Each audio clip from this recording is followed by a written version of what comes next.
But entrepreneurs is such a great category of people because often if you're in the developing stages of your business, you don't have a huge team. So you're already, as the head of the company, you're already shouldering a lot. You're already doing so many things. So then when you add grief on top of that, now you're shouldering something that's almost unbearable. So when you think about how do you balance it all, the first thing I say is one, you have to step back and take care of yourself. Self-care is so very important. Grief is very natural, and that's something that I did not know. It seems like you should know, right? But I didn't realize it 20 years ago that everything I was feeling was okay to feel. I thought that because it had been 3 months, because it had been 6 months, because it had been a year, that I wasn't supposed to still be sad or still cry or, still even being comfortable talking about my mom in open spaces. There's no time limit on when your feelings are supposed to expire. You're listening to the Black to Business Podcast, an educational podcast providing Black entrepreneurs with the tools and resources to start and grow their businesses. We chat with vetted Black entrepreneurs, thought leaders, and business owners as they provide tips and resources to help take your business to the next level. I'm your host, Monique T. Marshall. Hey, and welcome to the Black to Business Podcast. It is your host, Monique T. Marshall here. And I want to warn you that today's topic is a little heavy, but I believe it's so necessary to discuss, and we're going to talk about grief. So as entrepreneurs, we're so used to being the strong ones, the problem solvers, the ones who keep it moving no matter what. But let's be honest, when grief hits, whether it's the loss of a loved one, a failed business venture, or something else that really just shakes your world, it is not something that you can just power through. It changes how you show up, not just in business, but also in life. And let's not ignore the fact that we're in the middle of the holiday season. For some, this time of the year is full of love and joy, but for others, it's a reminder of who or what's missing. It's heavy, y'all, and it's okay to feel that. That's why I'm so excited to have Kimberli Gross joining us today. Kimberli is the founder of Celebrate Still Inc., which is a nonprofit that helps people navigate the complexities of grief. After losing her mom, she found herself in a space many of us know too well, trying to figure out how to keep going while feeling completely unprepared for the weight of it all. She turned her pain into purpose, and now she's helping others do the same. So in this episode, Kimberli's breaking down what grief looks like, not just in life, but in business. She's sharing how to process it, how to lead your team with compassion, and how to take care of yourself through it all. This isn't about pretending to have it all together. It's about learning how to honor what you are feeling while still moving forward. And if you've ever felt the weight of grief or you're navigating it now, this one is for you. So let's get into it. Kimberli, welcome to the Black to Business Podcast. I am truly thrilled to have you on the show. So welcome. Thank you. I'm happy and honored to be here. Yes, I am honored that you are honored to be here. And also, I'm excited to talk about today's topic. One, only because this is something that we have not, and I feel like I've said this a lot lately, and it's a good thing. This is something that we haven't covered on the Black to Business Podcast, but I know it's going to be so valuable for our audience. And we're going to be discussing navigating grief in business, how to support yourself and your team. And I know that this topic is very personal to you and kind of how you got into this industry. If you could just share a little bit about your journey, your story, and how you founded your company, Celebrate Still. Absolutely. Thank you again. So this year marks the 20th year anniversary of my mom passing away. And my mom was amazing. We are regular American middle-class family, good upbringing, both parents in the home. Mm-hmm. My mom was my source of everything. She was my counselor. She was my research partner. She was my taxi cab driver. We didn't have Uber 20 years ago. So she was my yellow cab. She was my banker. She was meal prep. She was my teacher. She was literally every single thing that I needed to become who I am today. But even in that, I think it was a blessing and it presented itself as a challenge because when she left, I just felt inadequate. I felt unprepared to live life without her for a number of reasons. I had never experienced death before her passing. So that was a shock, other than going to funerals of like distant relatives. But as far as somebody so close and personal, that was my first experience. And I spent a large part of the early part of those 20 years grieving in unhealthy ways. So you fast forward a few years ago, one of my best friends, she's a minister. She had to preach at a Mother's Day brunch, and I went. She invited me, and I'm like, ugh, because some Mother's Days I'm like, I don't want to be here. Yeah. But I went, and the day was beautiful. The service was beautiful. The ladies, everybody was beautiful. And yet I was sitting there and I wanted to cry, but you don't want to cast shadow on somebody else's celebration because of how you're feeling. Because, you know, in our communities, that's not something that we talk about. Mm-hmm. If you have a therapist, then you crazy. Mm-hmm.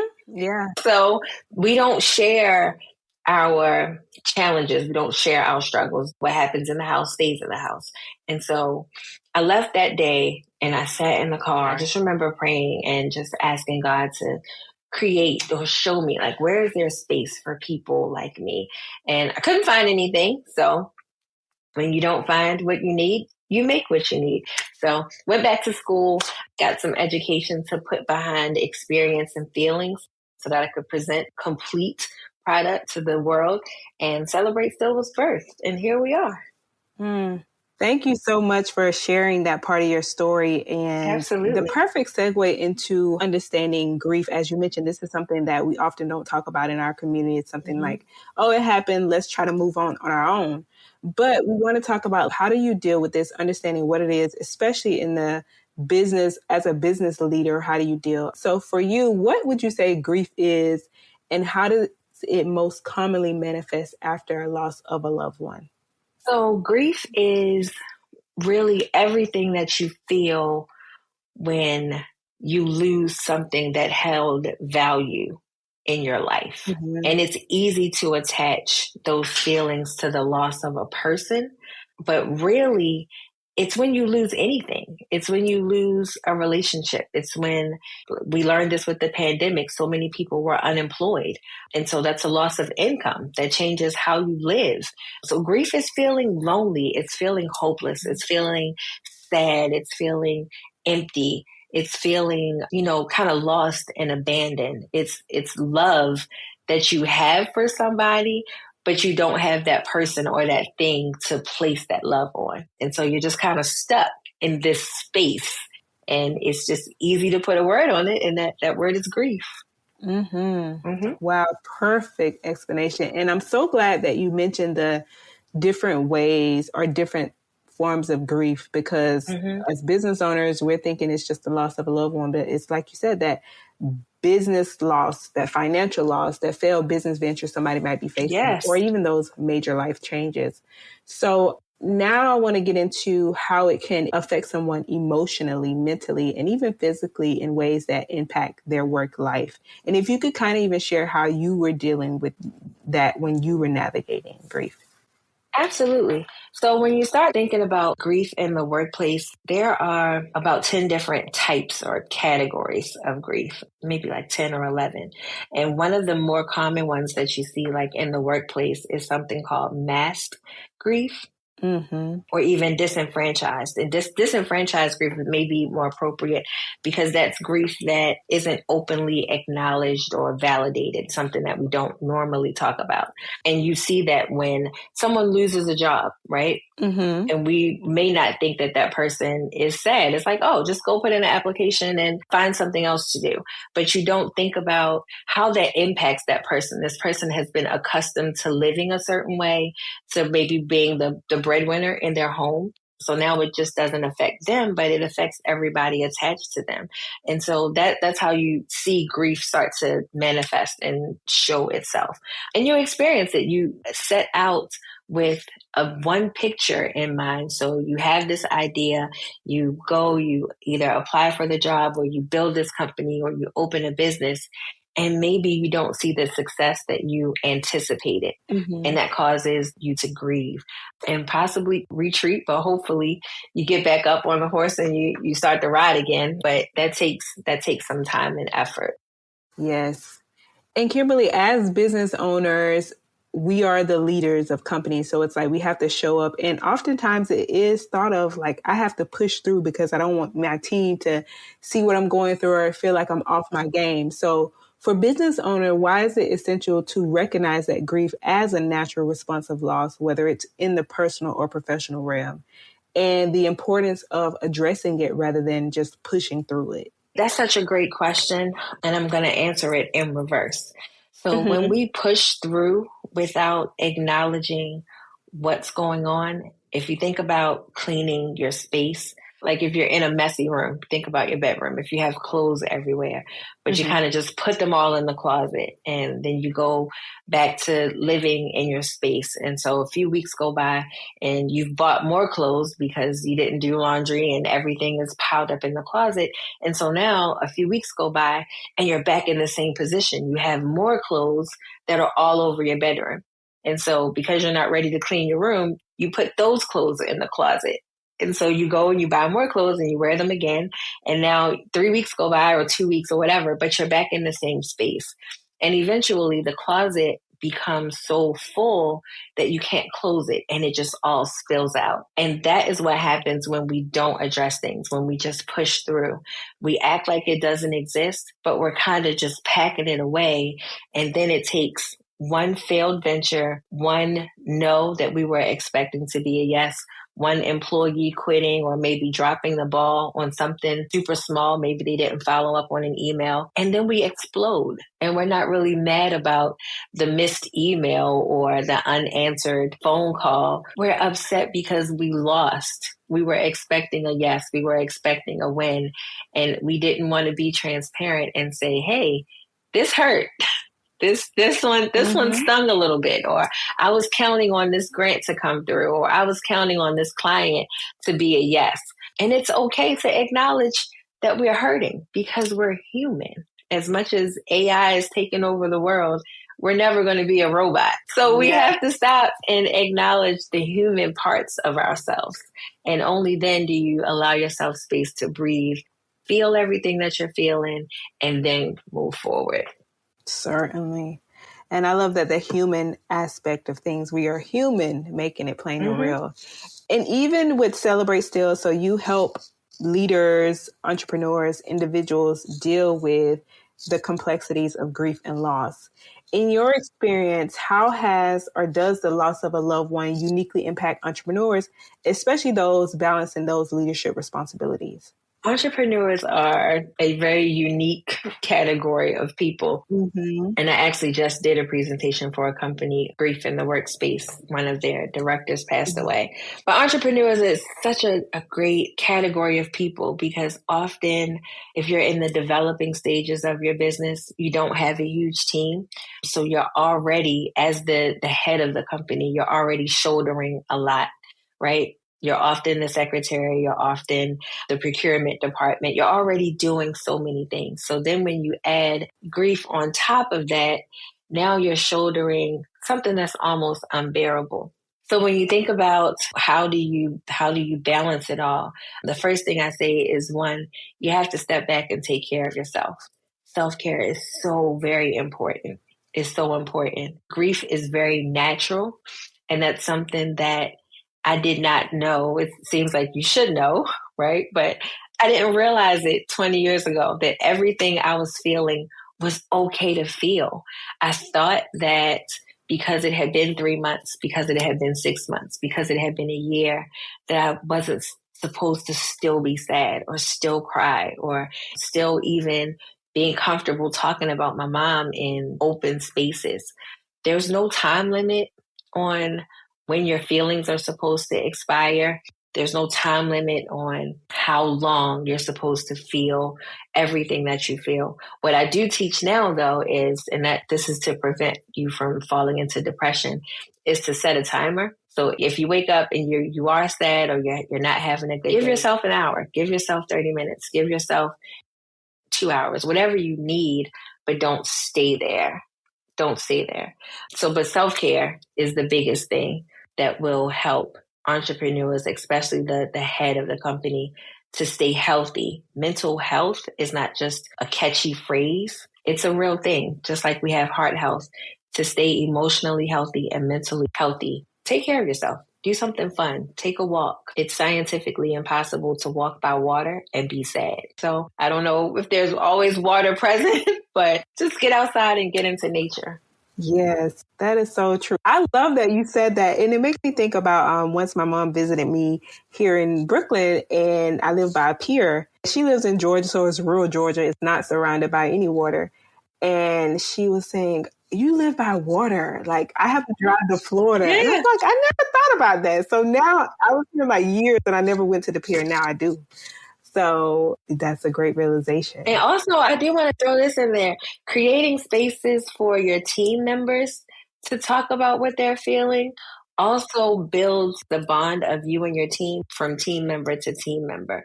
Because sometimes you feel like you're the only one that's feeling what you're feeling, whether it's anger or sadness. At the stages of grief kind of ebb and flow with life. But creating open space for your team members to share and say what they're thinking and feeling really helps to move through the grieving process also. Yes. Speaking of team members and even just supporting your team through grief, what are some subtle signs that a team member might be grieving, even if they don't vocalize it? And how can you as a leader approach that conversation with care? Absolutely. Good question. Things to look for: frustration, especially when you have someone on your team who's always super nice or super helpful. They might become a little bit snappy out of nowhere. And it's like, that's not like them. That's a red flag. Why? Maybe they're affected. Missing deadlines. Taken off more than usual, kind of sluggish. So anytime we see someone showing up in ways that are unbecoming of their normal character, it's time to start asking questions. And then to support them, you want to, again, encourage open communication. In entrepreneurs, we don't have resources accessible like EPA or EAPs, employee association groups, but tons of therapists or grief coaches like me would be happy to come in and do a workshop with your team to facilitate conversations, because maybe that's not something that you have the skill set to do, and that's okay. Yeah. We all have our thing that we're good at. So pull some resources in. And then where you can be flexible with your team members, allow flexibility. But being compassionate and recognizing opportunities to engage as much as possible will really strengthen and support your team. Those are some great tips. I love that. And Kimberli, I know people are thinking, and even sometimes I'm thinking, that's not my business, or I don't want to cross the line. So how can employers encourage that culture of empathy without crossing that professional boundary or just pressuring employees to share? That's a good question. It is a fine line because you don't want to kind of get in their business, but their business ultimately affects your business. So you have to find a way to do it with decency or decorum. But having group discussions, or even, like I said, bringing somebody in where it's a group setting and you're not just having one person feeling isolated, using phrases like, we have experienced a major loss, or this affects us all. And taking it a step further, being transparent. Yeah. I am feeling this way, and maybe I'm the only one. And when we put ourselves kind of out there and open ourselves up to our team and let them know that we're willing to be vulnerable, then that's when you start to see somebody else's hand go up and say, you know what? I'm feeling the same way. Yeah. And another thing is, oftentimes people experience and handle things differently, especially in the work environment. So what are some of the ways that you've seen loss or of a loved one or personal hardship affect employees differently in that work environment? I think I have seen and experienced a lot of different ways. Some unhealthy ways. I've seen it show up through substance abuse that becomes a trigger. We lost one of our directors, and one of my coworkers was telling me how this triggered, although that person didn't know the person that passed personally. Listening to everybody share kind of triggered something for them. And they went and decided to go back to NA because it was triggering for him. Right. And so I commended him on being willing to take that step and realize that he needed a little extra support during this time. And also let him know that, hey, if I can support you in any way, let me know.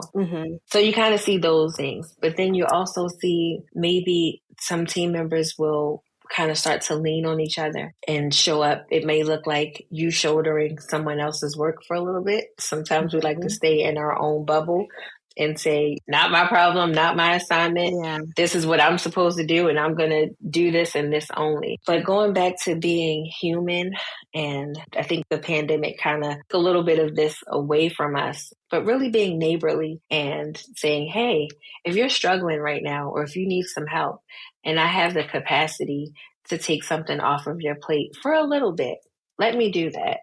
So really going back to this innate humanistic ways of interacting with other mankind will really do us good in the long run.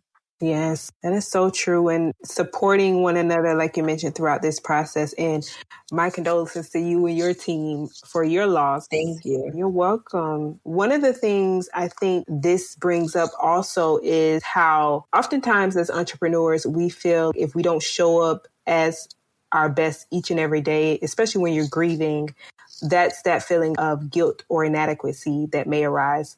So how can entrepreneurs address these feelings of guilt and inadequacy from grieving while trying to maintain their businesses and balancing that emotional well-being with the pressure to keep the business afloat?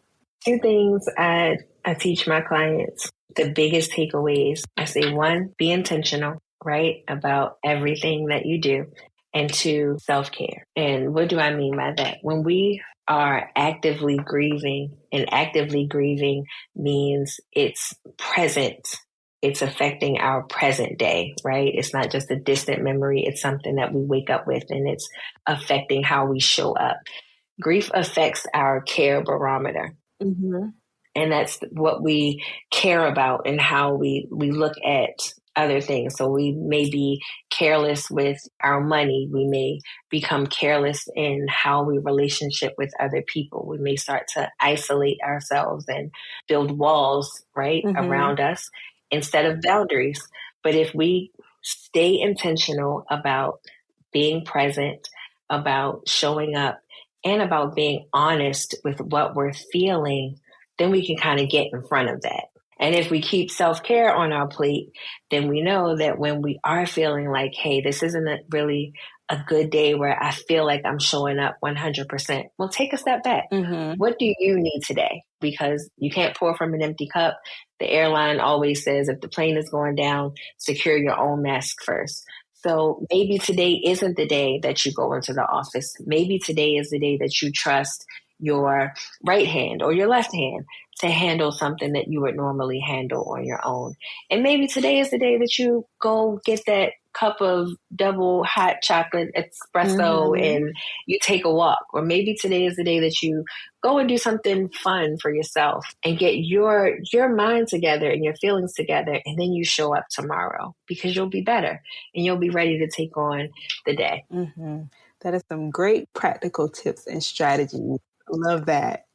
And speaking of some more strategies, I would love to discuss like how can entrepreneurs prepare their businesses to operate smoothly during those times of personal loss or hardship? So there's something called anticipatory grief. And that is when you know something is coming, right? So it can be, again, you know that a coworker is going to pass, or you know that maybe you're going to have to lay off somebody, or you know whatever is coming ahead and it's not good. Have conversation. Be open as much as possible. I understand that sometimes we can't tell those that in the bottom level of the company, we can't always give away everything, but as much as possible, be open and transparent and honest with your team. You can do things like have preventative workshops to talk about what's coming ahead. You can help people build their finances so that they are making financially sound decisions and saving adequately as best as they can to be prepared for things that are coming ahead. So maybe offering some financial resources, maybe having bankers come in to talk about savings options, stock options, all of those kinds of things, doing what we can to make sure that our team is in the best position to thrive as much as possible. And then if it's a case of a sudden loss, almost the same kinds of things, but just in reverse, again, encouraging healthy conversation as much as possible. Team building activities go super far because it builds family. We say we don't come to work to make friends, but really you're at work 8 to 10 hours a day. You're awake with these people more than you're awake with your blood or your home family. So you're not here to make friends, but it makes the job better if you are friends with the people that you work with. So building camaraderie as much as possible does great for when you're in the space of dealing with a loss. Be friendly, people. Yes, that's be nice. Yeah, and it makes me think about something I've shared on the podcast briefly is in 2022, I suddenly lost my great-grandmother, and I was very close to her. Oh, no. And I felt like that was the first time as an adult I experienced like real grief, and I was tore up. But before that time, I remember it was a season where we were batching a lot of things in the business, and I just had that space to just be and mourn and grieve. So it was like prepping the business, although I didn't know it was coming. Grandmothers are special, aren't so they? special. I'm like, why you can't be forever?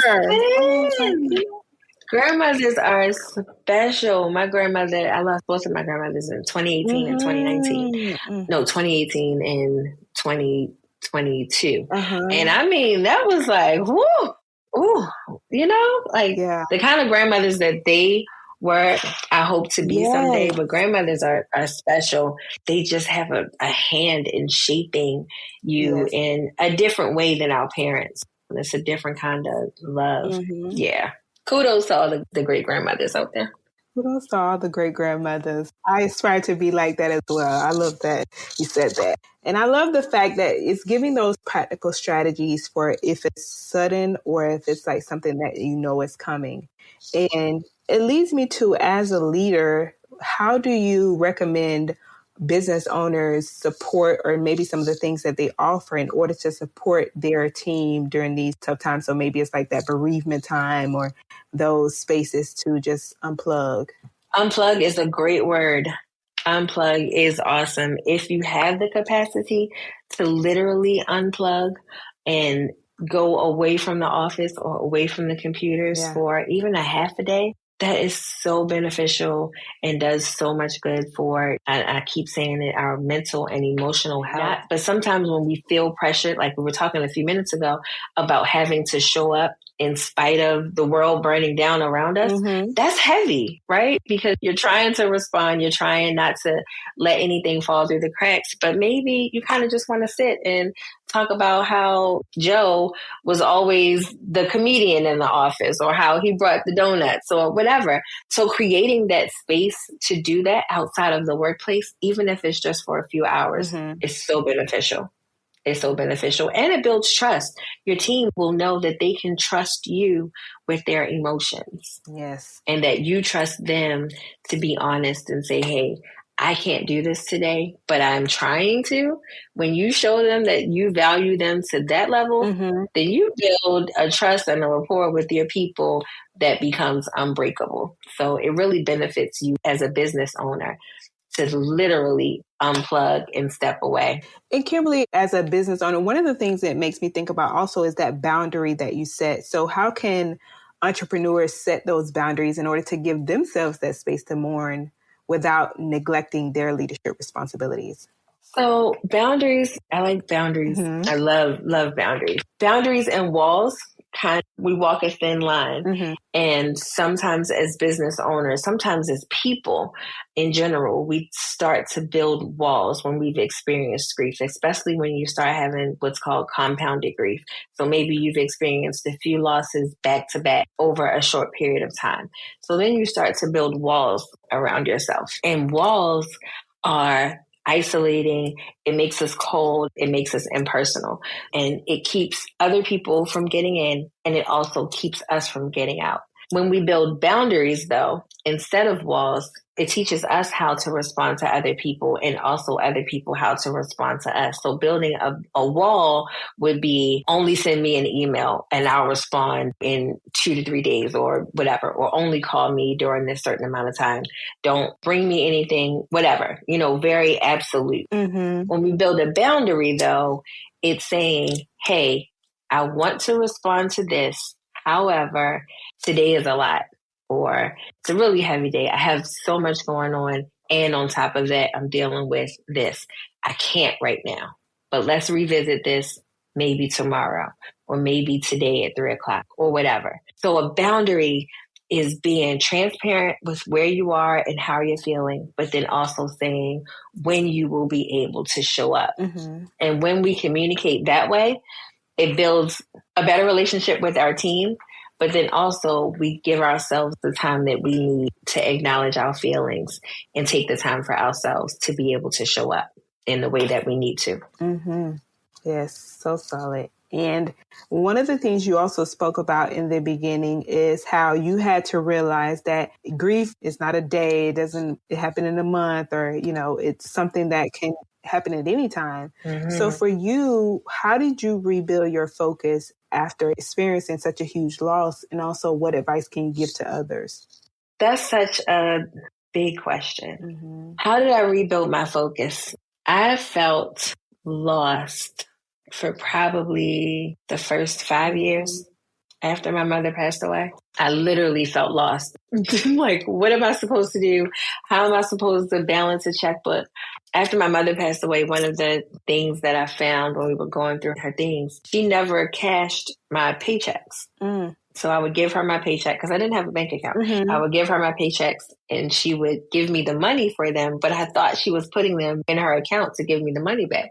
But she wasn't. She was just giving me the money. So when I say I really felt inadequate to live life without her, that's to the degree that I was not prepared. So probably for about 5 years, I felt lost. And honestly, it was not until I got pregnant with my first son that I kind of started to shake it off and realize that I had to live. And what that looked like, I didn't know at that moment, but I knew that I had to figure it out, and I knew that I still had purpose and I still had life to do. I still had life to live. So I had to shake it off. So eventually it looked like figuring out what I want the next part of my journey to be. I knew that I had to be a professional. My mother made me promise to go back to school. So I did that. I got a bachelor's degree in organizational development. So I'm like, okay, this is cool. This is fun. But then after that, probably around year 10, I started to try to figure out purpose. And when purpose awakes in you, then that's a whole different kind of journey. Yeah. And that's probably when I started to kind of focus and say, okay, this is kind of where I see life going. And so when I was able to focus, that looked like writing out a plan. So in order to do this, I knew that I needed to be able to match education with experience, right? I didn't just want to talk to people about what I was feeling and experiencing, but I wanted to make sure that what I'm sharing is sound and comes from people who are way smarter than me. So that looked like going back to school, getting some more education, getting a master's degree, figuring out how to run a business, figuring out how to put people in place. So yeah, when purpose awakes in you, that's just a beautiful thing. And sometimes it takes pain to awaken purpose, but that's also okay too.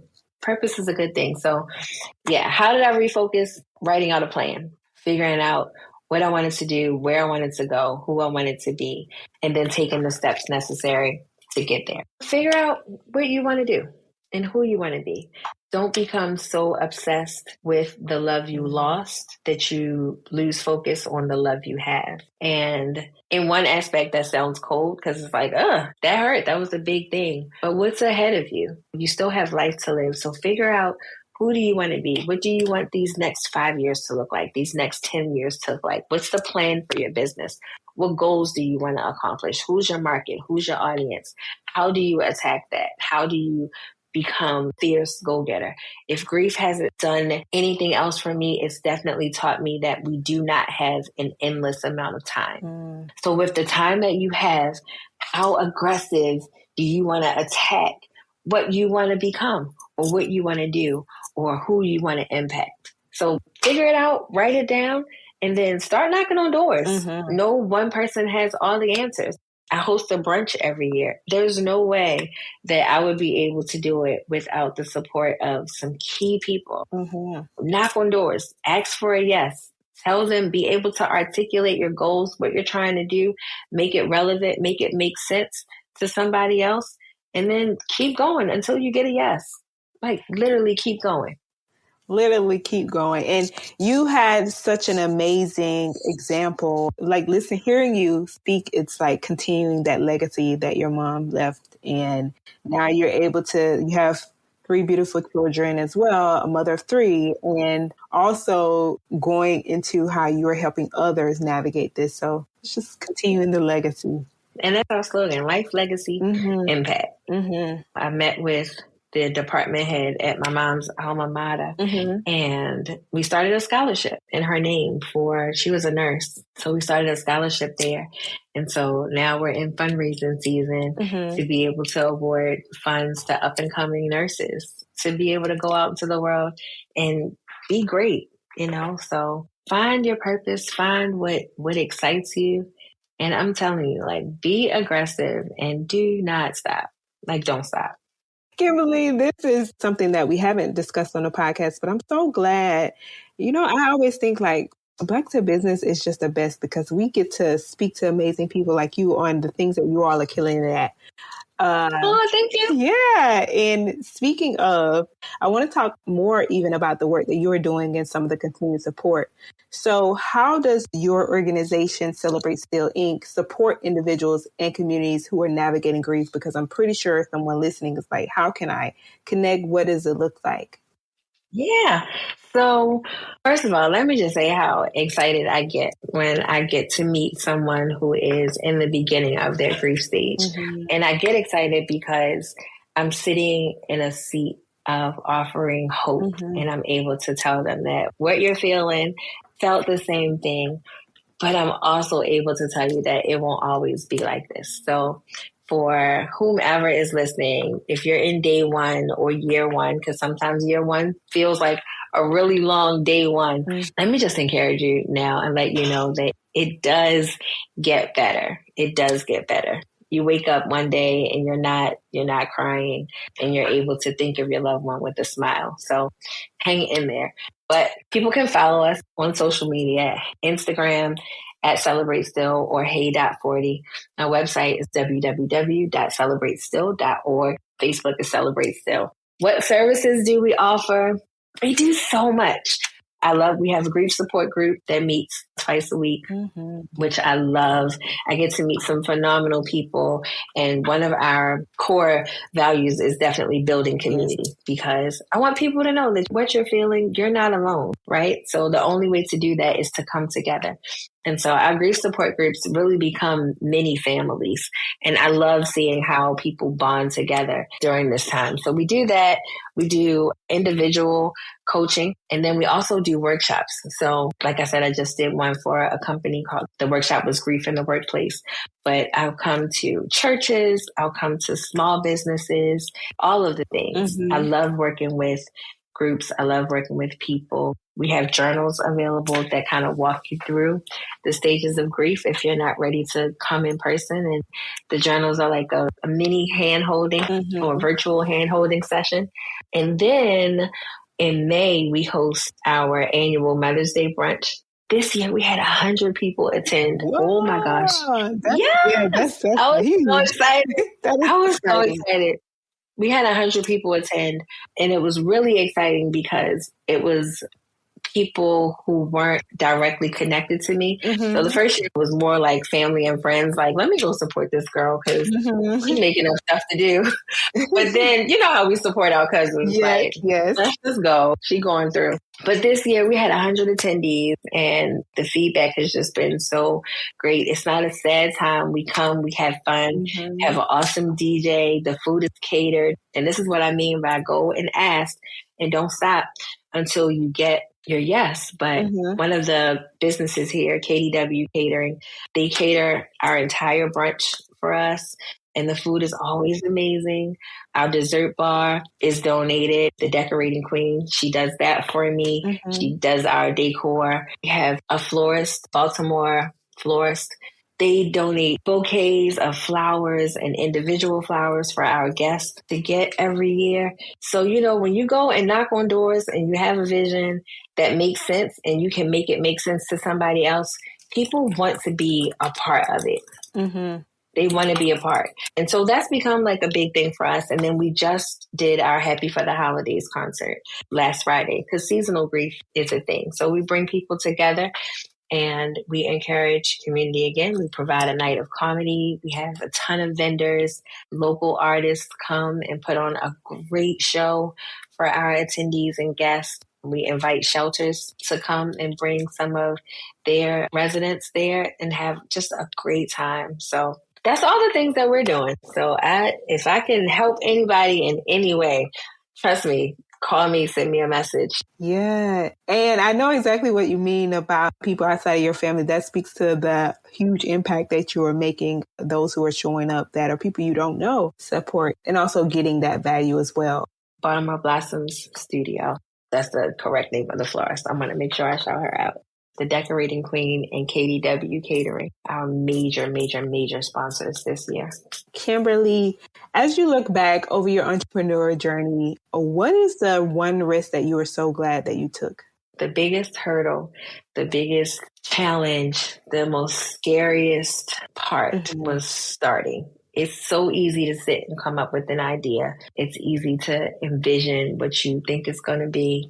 It's hard work to keep it going. It's very hard work to keep it going. But starting was the biggest risk. And I'm so glad I did. I'm so glad I did. And if I could go back, I would do it again. You would do it again. I love that. And my final question is, what does it mean to you to be Black in business? First of all, being Black, and I'm going to add being a Black woman, is amazing all by itself because we are resilient, we're strong, we're powerful, our presence commands a room, we're magnetic, we are all things, right? We say Black girl magic. We really are magical. And there's nothing that you can give to a Black woman that she doesn't make better, right? You bring her anything, she's going to make it amazing. No matter how small, no matter how big, no matter how messed up it is, she's going to turn it around and she's going to make it amazing. So being a Black woman is a lot of pressure, okay? Because we walk in the path, we walk in the footsteps of some amazing trailblazers. To be a Black woman first, I count it an honor and a privilege. And there is nothing that I would rather be than a Black woman. But then to add being a business owner on top of it, that's an honor to me. That's an honor. It's an honor to stand shoulder to shoulder with some of the most amazing people that I admire and say, hey, you know what? I have a seat at the table. I'm worthy of this. I'm smart enough to do this. I'm deserving to be in this space. But then to turn around and bring somebody else along on the journey is what I love most. There's no greater way to say thank you than to open the door for somebody else. And so that is my biggest reward, being able to turn around and say, hey, I don't have all of the answers, but that which I do have, that what I do know, what I've learned, what I've messed up, I'm going to share with you. I tell my kids that mistakes is not a bad thing, especially if you start over. And I think it's a quote that's going around social media right now. When you make a mistake, if you start over, you're not starting from zero. Now you have some lessons under your belt. So when you start over this time, you can do it a better way. You can make some different choices. So if I can do that for somebody else, then hey, I'm on top of the game. Woo, that is such a powerful. I was over here like writing my quotes, like a great way to say thank you, then open the door for someone else. Yes, I felt it, and that's why it's one of my favorite questions. But this entire conversation has been so moving, so enlightening, and just so encouraging. And it's like one of those community-like conversations. So truly, truly appreciate you, Kimberli, for being who you are, doing the work that you're doing, and also sharing with our audience yourself. You're welcome. Thank you. Thank you. Thank you so much for being on the Black to Business podcast, Kimberli. I love it. Thanks for having me. And there you have it. I feel like this episode really hit home for me, and I really, really hope that it did for you too, because Kimberli shared so much wisdom about grief, how it can show up in ways you might not even realize, like mass grief or the losses tied to business setbacks. She also gave some really powerful advice on setting boundaries, creating space to heal, and being honest with yourself and your team about what you're going through. And one of the things that stuck with me was when Kimberli talked about how grief isn't something you can just push through. It's something you acknowledge, work through, and eventually grow from. And her tips on building grief-inclusive workspaces, now that's something that we can all learn from to create more compassionate spaces in our businesses. So thank you so much for listening and also being a part of the Black to Business family. I love the fact that these conversations are about more than just business. They're about showing up as your whole self and pushing forward in a way that feels true to you. If you want to dive a little bit deeper into what we discussed today, or to learn more about Kimberli and her work with Celebrate Still Inc., head over to blacktobusiness.com/231 and you'll find all the resources there and ways to connect with Kimberli. In the meantime, take care of yourself this week and make sure you tune in next week.